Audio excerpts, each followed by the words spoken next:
Graça e paz. Muito bom estarmos juntos mais um domingo, não é? Eu sinto muita alegria em quando chega o domingo nós podemos estar juntos aqui desde a manhã até a noite, cumprir a ordem do Senhor Jesus de congregarmos. E Deus manifesta sua graça de diversas formas, e uma das formas mais especiais é através da proclamação da sua palavra. Então nesse momento eu te convido a se concentrar, calmar seu coração. Nós vamos ser alimentados agora pela palavra de Deus através do Espírito Santo e que ele nos ajude nessa missão, amém? Então, eu te convido a vir nessa jornada, a se concentrar, esquecer de todo o resto, para que nós possamos sermos edificados pela palavra de Deus. E hoje nós seguiremos na jornada que nós já estamos, no Evangelho de Marcos. Já foram algumas pregações e nós vamos dar prosseguimento nisso. Na semana passada nós fizemos um pequeno salto, né? A gente foi lá para o último capítulo, porque era Páscoa, a gente meditou na ressurreição de Cristo. Então, hoje nós vamos redirecionar onde nós paramos na semana retrasada. E se você se lembrar, nós vimos na semana retrasada, capítulo 10 de Marcos, nós vimos lá Jesus proclamando a sua mensagem, a sua verdadeira missão, que era a missão de ir para a cruz, né? E é importante nós relembrarmos isso. E é importante nós relembrarmos a mensagem central de Marcos. Eu te relembro qual é a verdadeira mensagem aqui do Evangelho de Marcos, que é a proclamação do Evangelho de Jesus Cristo. Nós vimos isso desde a primeira pregação dessa série, do capítulo 1, que o centro da mensagem aqui é: Jesus veio a essa terra, o homem Deus veio aqui para proclamar uma mensagem. Um homem precisa ser salvo. E eu vim cumprir essa missão, ele disse. Eu vim morrer pelos pecadores. E essa é a mensagem de Marcos. E nós estamos sendo ajudados pelo livro A Cruz do Rei, de Timothy Keller. E o título desse livro diz muito sobre a mensagem de Marcos. A cruz e o rei e a sua cruz. Porque Jesus Cristo é Deus, ele é Senhor, ele veio a essa terra, mas ele veio com uma missão certa. E nós comemoramos isso semana passada, que era de morrer e ressuscitar por pecadores. E ele veio pregar isso. E essa é a mensagem de Gênesis e Apocalipse. Nós carecemos de salvação. Essa é a mensagem de Marcos. Essa é a mensagem do Evangelho. Essa é a missão de Jesus. Ele veio para morrer e, de fato, ele morreu na cruz, de uma maneira substitutiva. Ele morreu em nosso lugar. Ele morreu no meu e no seu lugar, para que nós fôssemos salvos dos nossos pecados e tivéssemos a possibilidade de nos relacionarmos novamente com Deus. Meu irmão, essa é a mensagem. Essa é a mensagem da igreja.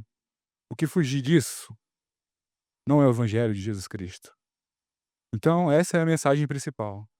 E nós vamos seguir nela hoje. Então, é importante nós termos em mente isso. E do capítulo 1 até o capítulo 8, Marcos ele descreve o ministério de Jesus ali, mostrando Jesus fazendo milagres, pregando o evangelho da salvação e demonstrando a sua divindade, do 1 ao 8. E se você observar, Jesus está sempre falando para os seus discípulos: olha, não contem a ninguém que eu sou o Messias, não contem a ninguém sobre isso que vocês estão falando. Até o capítulo 8 ali. Do capítulo 8 até o 16, que nós vimos semana passada, Jesus agora ele fala claramente a sua missão. Ele começa a falar: olha, eu vim morrer, eu vou morrer, eu estou subindo para Jerusalém com uma missão, eu vou morrer. Quem quiser me seguir, tem que entender isso. Pegue sua cruz e me segue também. E em dado momento, é o que nós vamos ver hoje, ele começa a falar abertamente sobre o seu ministério. E é importante nós refletirmos sobre tudo isso.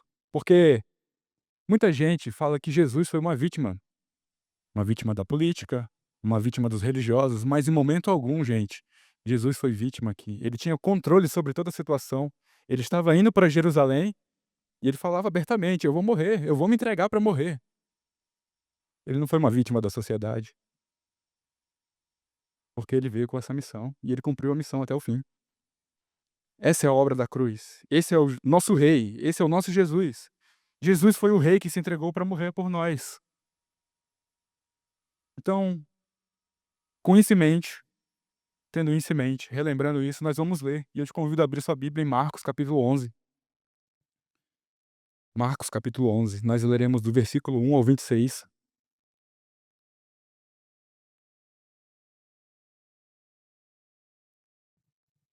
Marcos capítulo 11.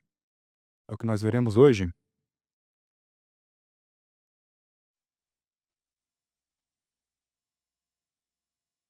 E aqui nós veremos Jesus revelando sua missão e ele cumprindo a sua missão. E ele chegando ali naquele sistema religioso e falando de algo superior, falando dele mesmo como essa nova forma de se achegar a Deus. Marcos capítulo 11, nós leremos do versículo 1 até o 26.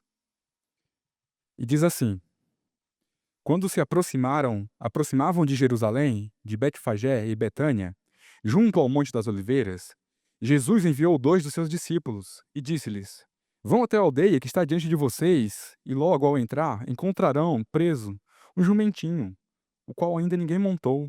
Desprendam o jumentinho e tragam aqui. Se alguém perguntar: Por que estão fazendo isso? Respondam: O Senhor precisa dele e logo o mandará de volta para cá. Então foram e acharam o jumentinho preso junto ao portão, do lado de fora, na rua, e o desprenderam. Alguns dos que ali estavam reclamaram: O que estão fazendo, soltando o jumentinho? Eles, porém, responderam conforme as instruções de Jesus. Então os deixaram ir. Levaram o jumentinho a Jesus, puseram suas capas sobre o animal, e Jesus montou nele. Muitos estenderam as suas capas no caminho, e outros espalharam ramos que tinham cortado nos campos. Tanto os que iam adiante dele, como os que seguiam, clamavam: Hosana, bendito que vem em nome do Senhor! Bendito o reino que vem, o reino de Davi, nosso pai! Hosana nas maiores alturas! E Jesus entrou em Jerusalém, no templo, e tendo observado tudo, como já era tarde, saiu para Betânia com os 12. Versículo 12. No dia seguinte, quando saíram de Betânia, Jesus teve fome. E vendo de longe uma figueira com folhas, foi ver se nela acharia alguma coisa. Aproximando-se dela, nada achou, a não ser folhas, porque não era tempo de figos. Então Jesus disse à figueira: Nunca mais alguém coma dos seus frutos. E os discípulos de Jesus ouviram tudo isso. 15. E foram para Jerusalém. Quando Jesus entrou no templo, começou a expulsar os que ali vendiam e compravam. Derrubou as mesas dos cambistas e as cadeiras dos que vendiam pombas. E não permitia que alguém atravessasse o templo carregando algum objeto. Também os ensinava e dizia: Não é isso que está escrito: A minha casa será chamada casa de oração para todas as nações? Mas vocês fizeram dela um covil de salteadores. E os principais sacerdotes e escribas ouviram isso e procuraram uma maneira de matar Jesus, pois o temiam, porque toda a multidão se maravilhava de sua doutrina. Em vindo à tarde, Jesus e os discípulos saíram da cidade. 20. E, passando eles pela manhã, viram que a figueira estava seca desde a raiz. Então Pedro, lembrando-se, falou: Mestre, eis que a figueira que o Senhor amaldiçoou ficou seca. Ao que Jesus lhes disse: Tenham fé em Deus, porque em verdade lhes digo que, se alguém disser a este monte: Levante-se e se jogue no mar, e não duvidar no seu coração, mas crer que se fará o que diz, assim será com ele. Porque isso digo a vocês, que tudo que pedirem em oração, creiam que já o receberam, e assim será com vocês. E quando estiverem orando, se tiver alguma coisa contra alguém, perdoem, para que o Pai de vocês que está nos céus perdoe as ofensas de vocês. Mas se vocês não perdoarem, também o Pai de vocês que está nos céus não perdoará as ofensas de vocês. Vamos orar mais uma vez? Deus, muito obrigado, Pai, pela tua palavra, muito obrigado pela tua igreja, pelo teu povo que aqui se reúne em teu nome, para glorificar e exaltar a ti, Pai, e também para receber, para ser alimentado mais um pouco da tua palavra. Nos agracia com isso, Pai, que seja a tua palavra, através do seu Espírito, falando aos nossos corações, e que essa palavra também encontre terreno fértil para que nós possamos praticar o que nós vamos aprender. É isso que nós te pedimos, ó Pai, humildemente, em nome do teu Filho Jesus. Amém. Bem, irmãos, temos aqui um texto bem longo, né? São 26 versículos e muita coisa acontecendo. Então, por isso, eu incentivo você a deixar sua Bíblia aberta aí, vamos dar uma olhada nela, uma examinada na Escritura, para que a gente possa acompanhar esses eventos e consultar o texto bíblico, é isso que nós faremos. E isso será de grande proveito para nós. E logo de cara eu te convido a observar que aqui nós temos 3 eventos, né? Você percebeu? Primeira coisa, uma entrada triunfal de Jesus Cristo aqui. Isso aqui dá uma abertura para a gente à Semana da Páscoa, que nós comemoramos semana passada. Os eventos que antecedem ali o sacrifício de Jesus na cruz. Então essa entrada triunfal que abre o capítulo. E segundo, nós vemos a relação aqui de Jesus com uma figueira e com o templo, né. E eu quero que você observe que essa segunda parte, ela está organizada e que nós chamamos de uma escrita sanduíche. O que é isso, uma escrita sanduíche, né? Porque aqui Marcos ele escolheu uma técnica que muitos escritores bíblicos usaram, que é colocar 2 assuntos unidos, juntos. Ele começa relatando a primeira parte do episódio da figueira, você pode observar, que é do 12 até o 14, aí ele interrompe, coloca ali um assunto do templo, e depois ele volta para o assunto da figueira. Vê como o templo está dentro de um sanduíche?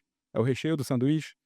Então, aqui na realidade, Marcos ele usou esses 2 acontecimentos interligados para um explicar o outro, então eles estão relacionados, eu quero que você observe isso. Então a figueira está relacionada com o templo, assim como o templo está relacionado com a figueira, um interpreta o outro, nós entendemos os 2 juntos, sozinho nós não conseguimos entender cada um.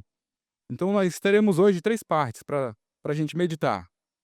Primeira reflexão que nós teremos, nós falaremos sobre a entrada triunfal de Jesus aqui, e nós veremos que ele se apresenta como um rei. Ele se apresenta como rei, agora, publicamente, né. Então nós veremos o rei que se apresenta, que é do versículo 1 até o 11. Segundo, nós veremos a relação do templo, a figueira, e o julgamento de Jesus a uma falsa adoração, que é do versículo 12 até o 19. É a maior porção e o principal ensinamento do que nós lemos aqui. E terceiro e por último, nós veremos o chamado a uma fé verdadeira, que está do versículo 12 até o 19. Então fique atento que nós passearemos por isso e nós meditaremos na palavra de Deus. E o primeiro evento que eu te convido a meditar e refletir é sobre essa entrada triunfal de Jesus, como eu falei, essa apresentação, um rei que se apresenta agora publicamente, e anteriormente Jesus sempre falava, né: "Olha, não fale para ninguém, não fale que eu sou Messias, guarde isso para você". E agora nós vemos ele entrando em Jerusalém e sendo aclamado, hosana nas maiores alturas por várias pessoas. Como assim? Que mudança é essa, né? A mudança é exatamente que agora ele começa a cumprir de verdade a sua missão. De verdade o que ele veio para fazer, ele está indo para Jerusalém para morrer. Ele está cumprindo o seu propósito para qual ele veio ao mundo. O seu propósito principal aqui não foi fazer milagres, não foi multiplicar pães, faz parte do ministério de Jesus, mas o principal propósito dele era vir e morrer pelos pecadores. E nada do que é feito aqui é improvisado. Desde os primeiros capítulos dos evangelhos, Jesus já dizia: "O Filho do homem veio para sofrer, o Filho do homem deve sofrer e morrer, ser rejeitado, então essa hora está chegando". E Jesus está caminhando para isso. E ele entra em Jerusalém como um rei, mas não para tomar o trono à força, não com soberba, mas para cumprir a missão que o Pai lhe deu, que é ser o Cordeiro de Deus que tira o pecado do mundo. Que era morrer como um cordeiro, mudo, sem reclamar, sem reivindicar nada. Jesus, ele não foi a vítima. Ele estava no controle daquilo tudo, ele estava cumprindo toda a profecia. Na realidade, ele é o senhor daquela história. Ele era o senhor daquela história. E ele estava conduzindo cada passo daquela história em direção à cruz. Então nós podemos ver ali aqui a entrada triunfal de um rei, mas um rei humilde, um rei diferente de todos os outros. Porque se fosse para seguir padrões humanos e até da sua época, de rei, primeira coisa, Jesus não entraria montado num jumentinho. Era muito humilde para um rei. Até para os padrões romanos da época, a entrada de um rei seria um espetáculo grandioso. Seria um grande espetáculo. Imagine só, os imperadores romanos faziam quando eles entravam em uma cidade, e essa cena que Marcos está pintando pra gente é exatamente isso, porque era comum eles verem isso, os imperadores entrarem numa cidade para conquistar uma cidade, eles faziam uma grande festa.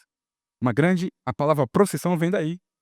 Era uma grande procissão e eram carros grandiosos, e eles queriam ser ovacionados a imperadores, como Júlio César, que obrigavam as pessoas da cidade a se prostrarem perante ele.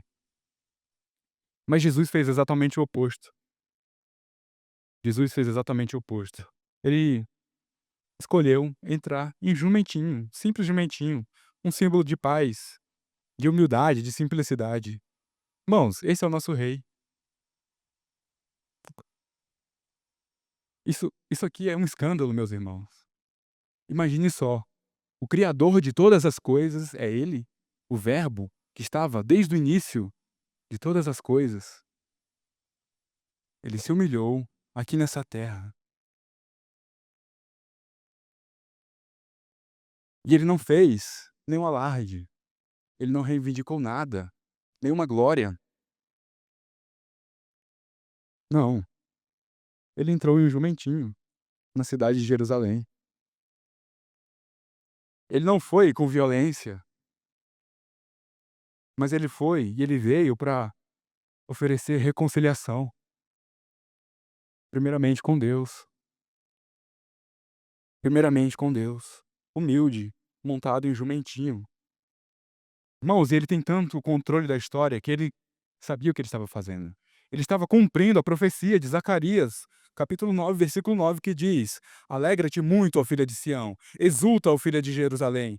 Eis, aí te vem o teu rei, justo e salvador, humilde, montado em um jumento." Uma profecia de muitos, de alguns séculos antes dele, ele cumpriu aqui. E essa entrada, meus irmãos, nos desafia profundamente. Porque nós, muitas vezes, buscamos em Jesus expectativas humanas de glória, de sucesso. Nós estamos preparados para seguir esse rei que é humilde, que não reivindicou as melhores coisas dessa terra?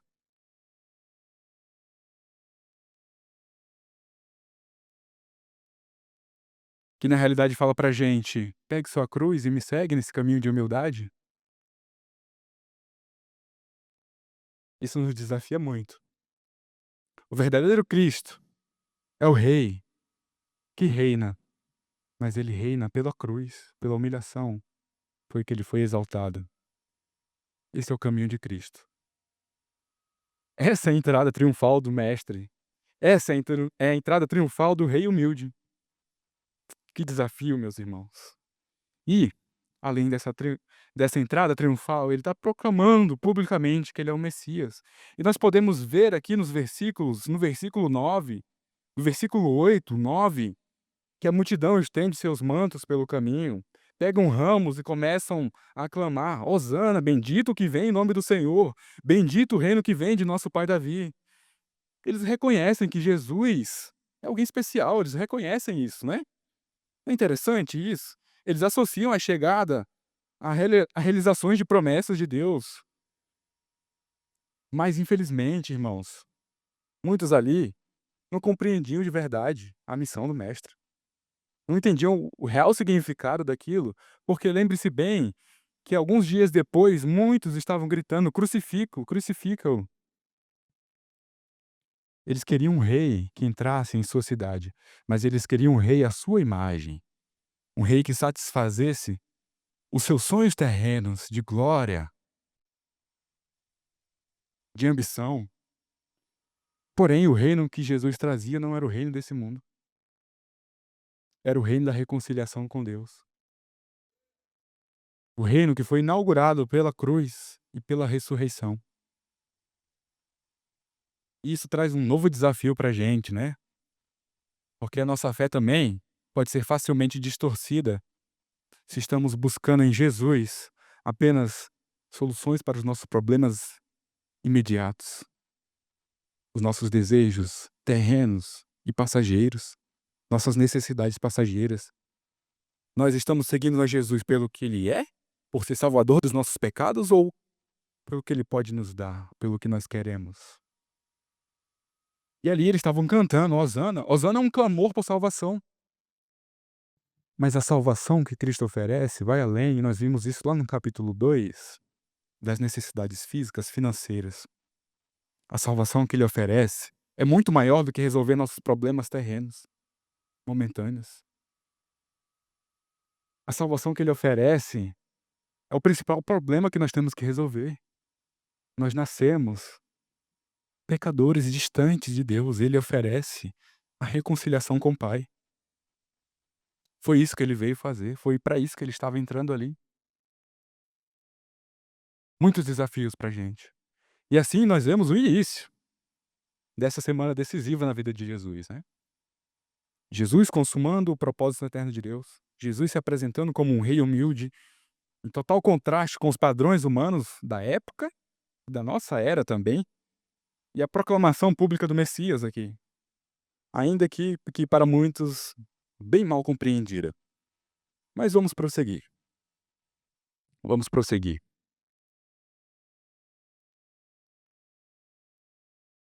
Nós vimos a entrada do rei, versículo 1 a 11.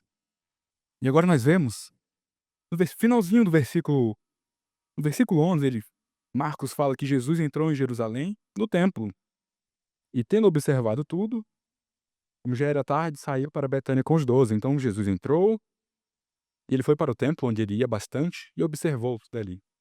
E saiu de lá. E no outro dia ele foi retornar. Então nós seguimos o relato de Marcos, e nós entramos agora em 2 episódios que estão profundamente conectados, igual eu falei para vocês. A figueira sem frutos e o templo. Marcos intercala essas histórias para que a gente entenda o ensinamento central aqui, e eu quero que você perceba isso. E qual é o ensinamento central que nós veremos aqui?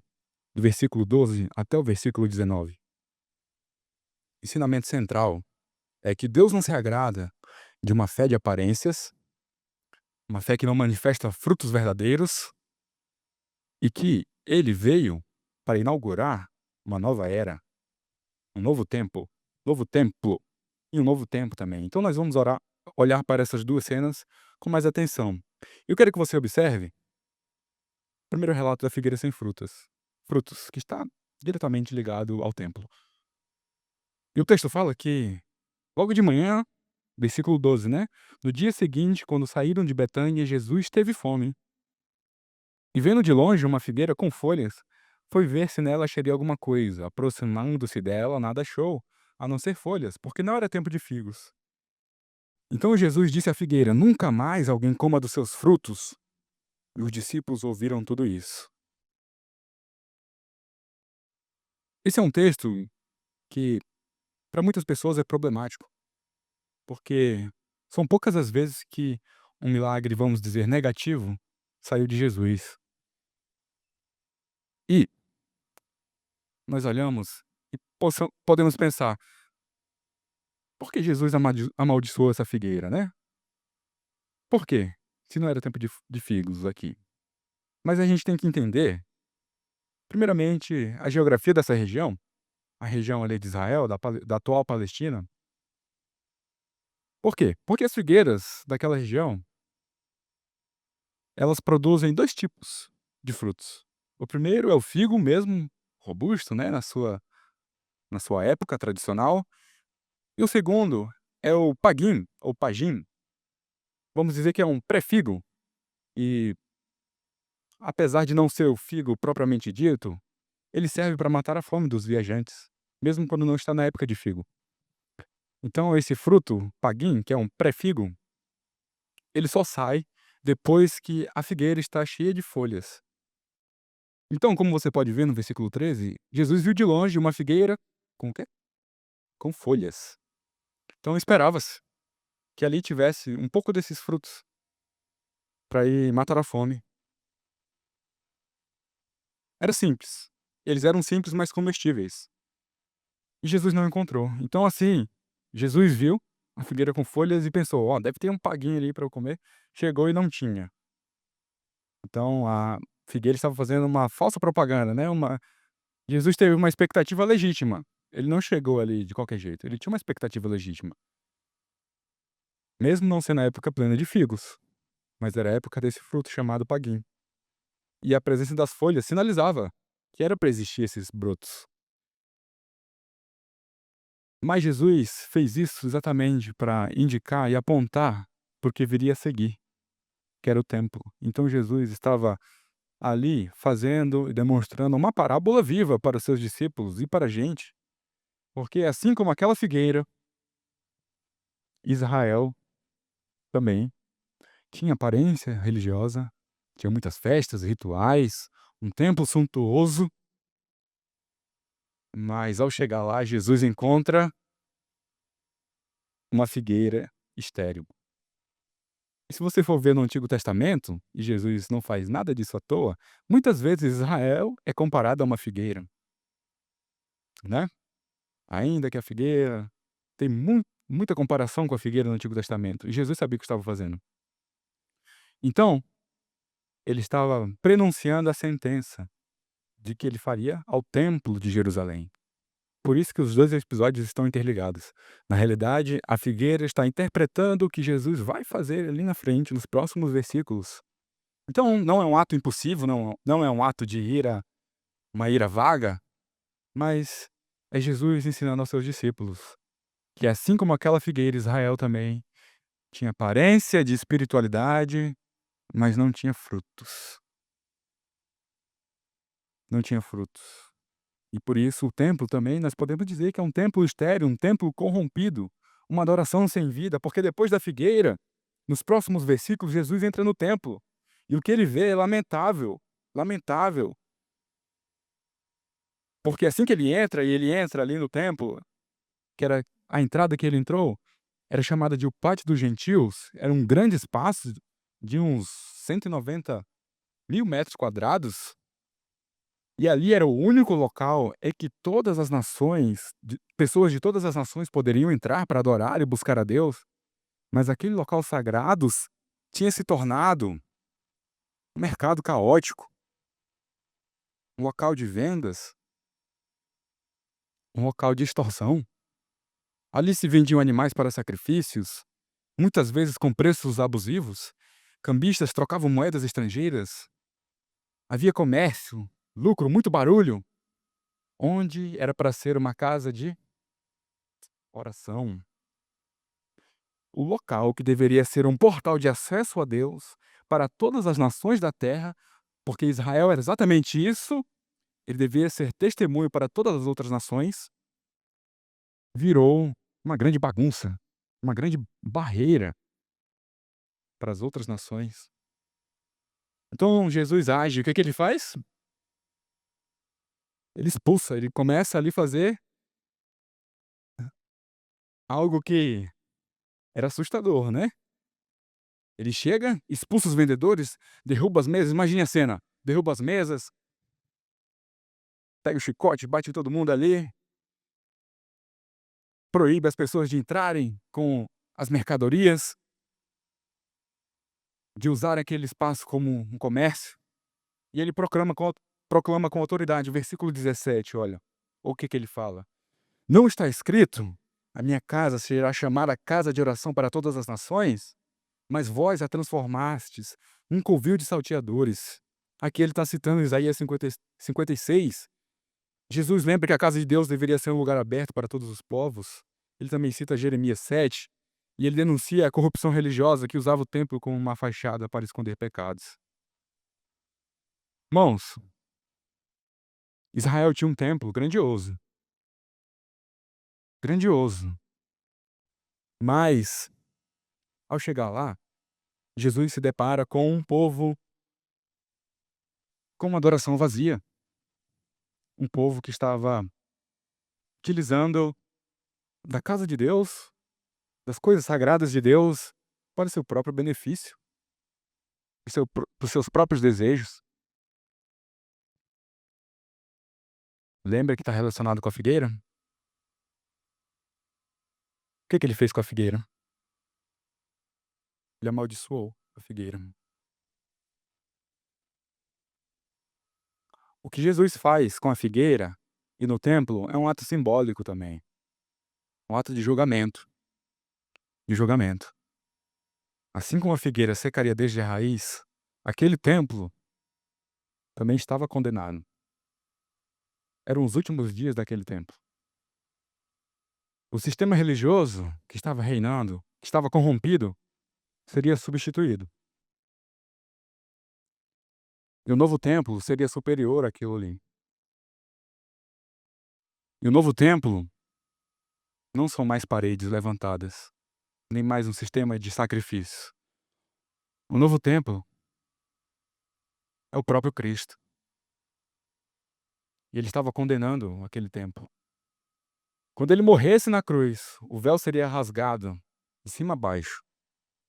O acesso a Deus seria aberto a todos agora. Não mais um templo lá em Jerusalém. Não. Agora um templo que habita entre nós. O próprio Cristo. O próprio Cristo. Os irmãos, mas não se engane. O rei humilde, ele também é um juiz justo. E ele olha para os nossos atos, para a nossa vida, e ele busca os frutos. Isso é um alerta para nós. Isso é um alerta para nós. O novo templo é superior, mas ele ainda deseja ver verdadeiros frutos de fé e de adoração. Deus espera de nós não apenas formas externas, apenas as folhas, mas ele vem e ele virá. E ele vai querer encontrar frutos na figueira que somos nós. Frutos de fé, frutos de arrependimento, frutos de amor e serviço, frutos do Espírito. Então a religião que apenas parece viva e não gera frutos, será julgada. Será julgada. Então nós devemos nos atentar a isso. Nos atentar a isso. Fé, sem obras está morta. Tiago fala sobre isso. João capítulo 15 fala o quê? Que a árvore que não dá frutos será cortada e jogada ao fogo. O rei humilde voltará como um justo juiz. E nada e nem ninguém fugirá da sua sentença. Amém? E antes de avançarmos para o próximo ponto, é importante nós meditarmos, compreendermos sobre esse novo tempo, esse novo acesso. Porque quando Jesus está ali, que nós chamamos de purificação, mas é uma verdadeira denúncia, aquele sistema religioso, ele não está apenas corrigindo um problema pontual, lei de Israel, ele está anunciando o fim de uma era. Aquela era acabou. Eu quero que você pense, desde o início da história humana, desde lá do Jardim do Éden, quando o homem pecou e o acesso a Deus foi quebrado, o homem carece de alguém que o leve de volta a Deus. O Jardim do Éden foi o primeiro templo e ali eles gozavam da presença real de Deus todos os dias. Era o lugar onde o homem habitava em comunhão perfeita com Deus. Mas quando pecaram, eles foram expulsos. E a entrada foi guardada por uma espada flamejante para que ninguém entrasse. Uma espada, símbolo de justiça de Deus, que agora impediu o homem ao retorno à presença de Deus. Desde esse episódio, nós precisamos de alguém que retire essa espada e nos reconecte a Deus. E durante toda a história, Deus providenciou maneiras para que o homem se achegasse novamente a Deus, cultuasse novamente a Deus, tivesse comunhão com Deus. Tabernáculo ia e vinha. Foi uma maneira. Depois o templo fixo foi outra maneira.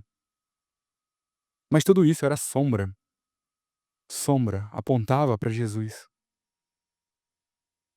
Quando Jesus entra no templo e purifica aquele lugar, ele está declarando que esse sistema antigo de sacrifícios contínuos, de mediações humanas, acessos limitados, uma vez por ano só eu posso ir lá cultuar, sacrificar. Agora acabou. Jesus é o novo e definitivo templo de Deus. Nele, somente nele, o acesso pleno e direto ao Pai foi restaurado. Pela sua morte, pela sua ressurreição.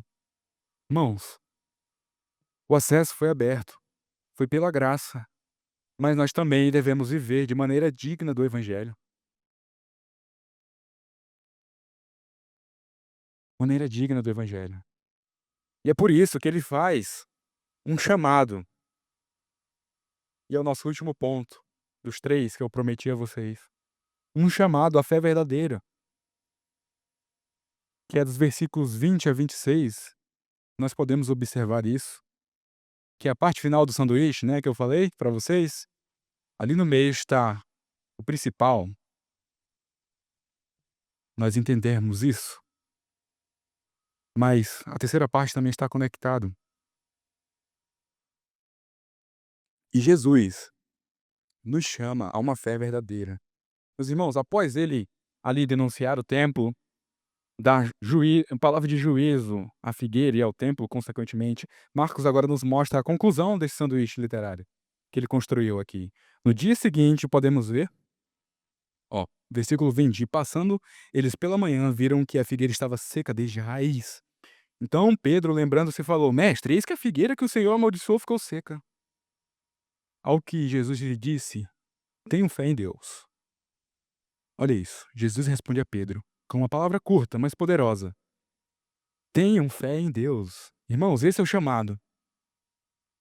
E aqui nós não pregamos uma palavra de uma fé abstrata, não para uma fé por fé, uma fé que a minha vida vai dar certo, uma fé que as coisas vão dar certo na minha vida. Não, não é isso.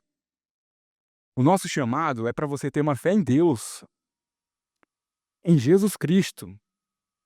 Não trata de acreditar que tudo vai dar certo na minha vida. Não é só isso. Na realidade, é confiar que nós cremos em um Deus que é soberano sobre todas as coisas, que Ele nos ouve e que Ele não está alheio a nada nessa história. Ele está no controle de tudo. Ele ouve e Ele age. Mesmo quando nós não vemos imediatamente. Mesmo que nós oramos hoje e Ele não respondeu agora. Mas nós temos que ter fé em Deus. E é isso que Jesus está falando. Tenham fé em Deus. E Ele continua. Versículo 23, e ele aqui usa uma expressão muito forte, uma hipérbole, uma figura de linguagem para acentuar o que ele quer ensinar, e ele fala: "Em verdade, porque em verdade lhes digo que, se alguém disser a este monte: levante-se e jogue-se no mar, e não duvidar no seu coração, mas crer que se fará o que diz, assim será com ele. Porque isso digo a vocês, que tudo que pedirem em oração, creiam que já o receberam, e assim será com vocês." E aqui ele usa uma figura muito forte, e eu te convido a pensar novamente onde Jesus estava ali. Ele estava no Monte das Oliveiras com seus discípulos, e era algo visível, palpável para eles, esse exemplo que ele deu, né. E nós devemos pensar também na cabeça do judeu, porque na mentalidade judaica, monte, montanha, também é símbolo dos obstáculos impossíveis da vida. Na tradição judaica, mover montanhas era uma metáfora, ou seja, uma forma de, figuradamente, nós ensinarmos, de dizer que nós devemos superar grandes dificuldades. Então Jesus ensina que uma fé genuína, firme em Deus, uma fé que é firme em Deus, confia que Ele é capaz de realizar até aquilo que nós consideramos absolutamente impossível. Absolutamente impossível. Jesus está nos convidando, tenham fé, a fé é verdadeira em Deus, em Deus, em Deus, no seu Deus. E como uma fé verdadeira se expressa? Em uma oração perseverante. Porque logo depois Jesus conecta essa fé à prática da oração. Versículo 24: Por isso digo a vocês que tudo o que pedirem em oração, creiam que já o receberam, e assim será com vocês. Irmãos, oração e fé caminham juntas. A oração é o meio pelo qual a fé se torna ativa. A nossa fé se torna ativa. A oração é uma rendição, é humildade em saber que nós não conseguimos resolver tudo. Nós precisamos ter fé em Deus, que Ele resolve até os problemas que nós achamos impossíveis. É isso que Jesus está nos falando. Mas atenção, cuidado, porque muita gente usa isso aqui de uma maneira errada. Atenção, Jesus aqui não está ensinando pra gente, e muita gente usa isso como uma fórmula mágica, achando que Deus é o mágico da lâmpada, né? Que nós vamos pedir tudo e Ele é obrigado a fazer o que nós queremos. Não, não é assim. Essa não é fé em Deus. Isso está em desacordo com todos os outros princípios que a palavra de Deus nos ensina. Não é isso. Não é uma fórmula mágica para satisfazer todos os nossos desejos, mas e orar com fé não é exigir que Deus cumpra as nossas vontades, como se nós fôssemos o Senhor da história. Não. Na realidade, orar com fé é confiar que nós temos um Deus e Ele fará sua vontade perfeita em resposta às nossas orações. E nós vamos confiar que Ele vai fazer o que é melhor para nós, mesmo que não seja o que nós queremos muitas vezes. Ai de mim se Deus tivesse me dado tudo o que eu queria. Deus é soberano, meus irmãos, e Ele nos chama a orar. E é no mistério da sua vontade que nós experimentamos da plena satisfação no próprio Deus, do próprio Deus. Então,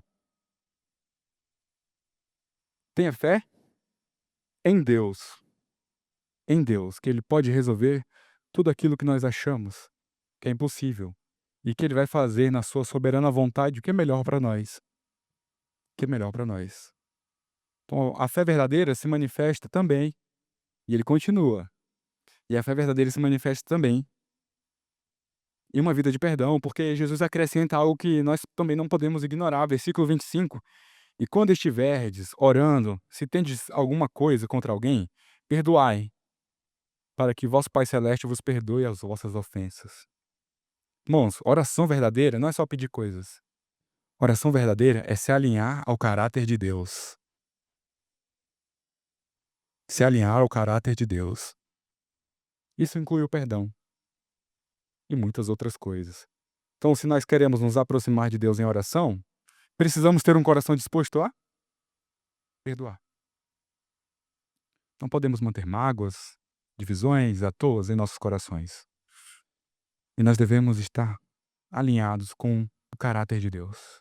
Então, irmãos, assim, Jesus nos chama não apenas a evitar uma falsa adoração, mas Ele nos chama a viver uma fé genuína e verdadeira. O que é uma fé genuína e verdadeira? É uma fé que confia em Deus, uma confiança inabalável em Deus, que ora constantemente, que perdoa, que quer ser parecido com Cristo. É essa fé que move montanhas.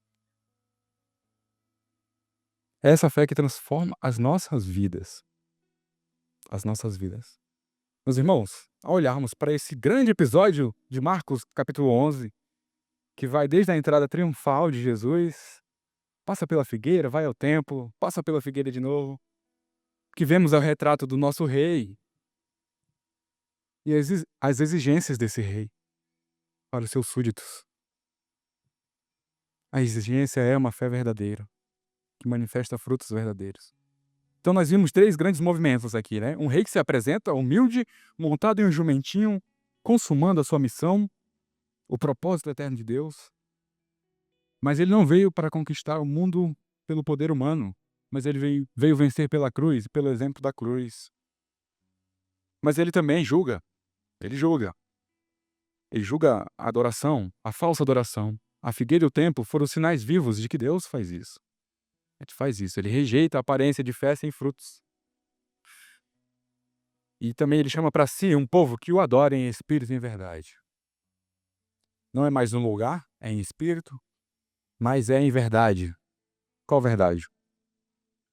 Sua palavra, o caráter de Deus.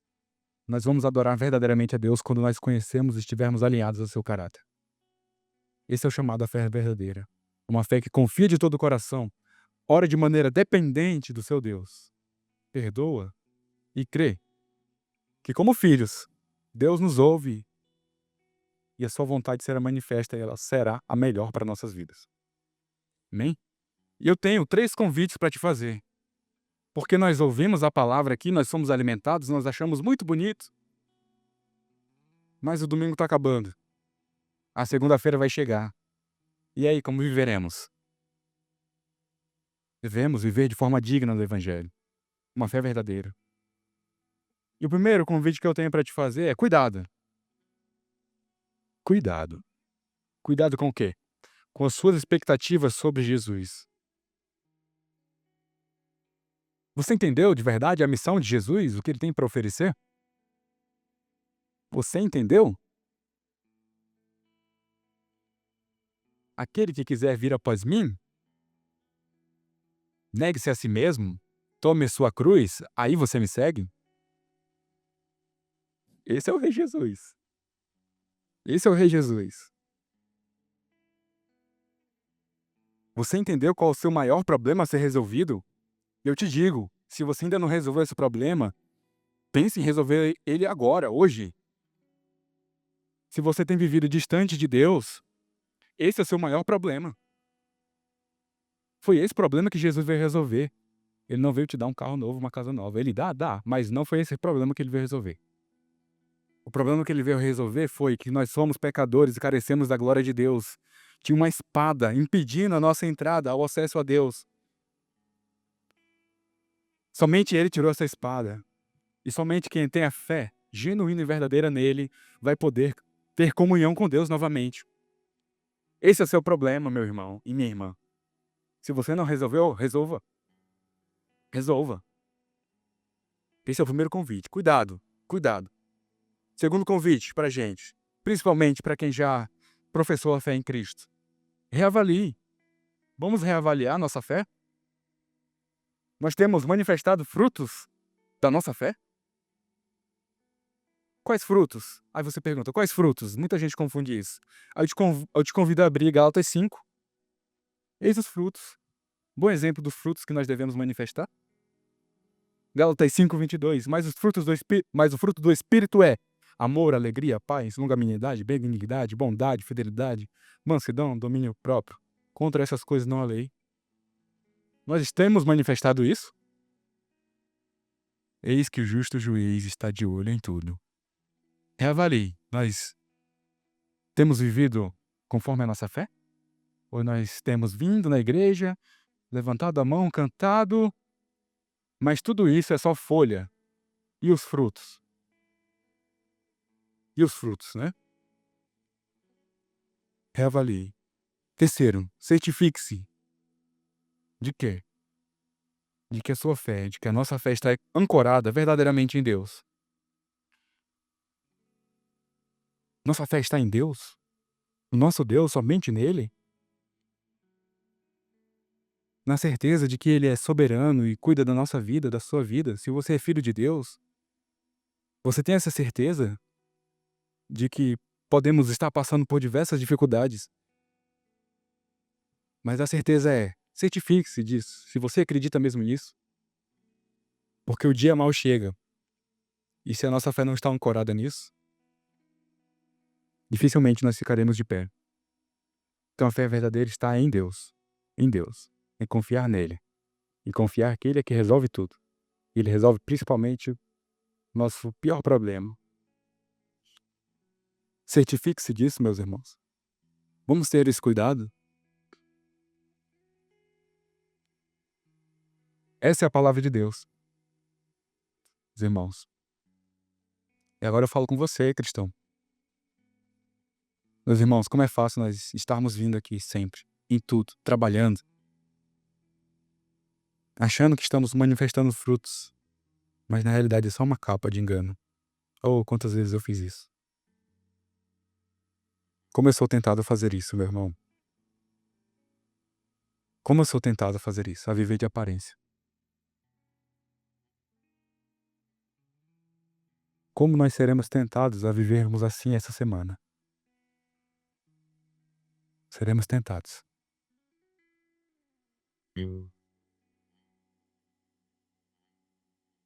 Que Jesus chegue em nós, encontre bons frutos, não apenas folhas, não apenas aparência, não apenas uma casca. Que nós busquemos Deus, porque Ele é, que nós entendamos a sua missão e busquemos pelo que Ele é, que o nosso coração seja realinhado e nós manifestemos a verdadeira adoração, que é a adoração do coração. Uma adoração, uma fé que manifesta frutos. Amém?